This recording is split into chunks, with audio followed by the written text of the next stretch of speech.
In today's EVSC Spotlight, we want to recognize 4 EVSC employees who were recently awarded the 2011 Evansville Courier and Press University of Evansville Outstanding Educator Awards. At separate ceremonies last Friday, each recipient was surprised by family members, co-workers, and the entire student body as they were presented the Outstanding Educator Award.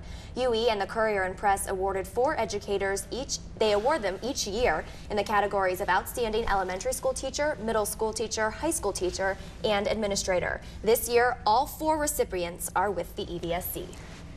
This year, award winners are Mary Ann Feller, a second-grade teacher at Delaware Elementary School; Marlene James, literature, English, and social studies teacher at Plaza Park Middle School; Alan Woodruff, a science department chair and teacher at Central High School; and Lisa Hale, principal at Fairlawn Elementary.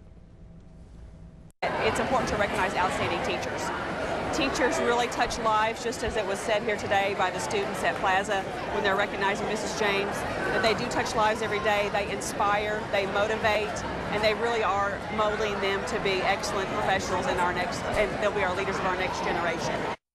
We're very proud of all 4 of these individuals. We have so many outstanding teachers in our school system, and it's great to see these individuals recognized, so we're very proud of them. Absolutely are, and we want to recognize one other individual. This week, Glenwood Leadership Academy's Assistant Principal Krista McClure will be running in the Boston Marathon next Friday. McClure qualified for the Boston Marathon after her finish in last year's Southern Indiana Classic Marathon.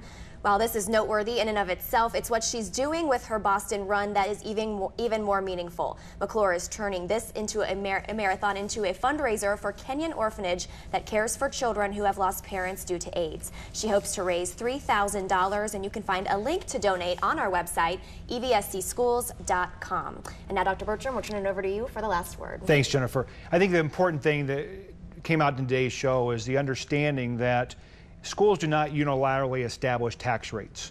It's based on state formulas and oversight by the Department of Local Government Finance. At the same time, it's highly dependent upon assessed valuation. Unfortunately, our assessed valuation in this community has dropped substantially over the last 3 years, and our hope is that we see recovery in the coming years as well. But we will continue to work diligently as a school district to maximize resources, to reduce our tax rate in all ways possible, and to make sure we're delivering a quality service to our children and community. All right, thank you, Dr. Bertram. Well, that's all the time that we have for today.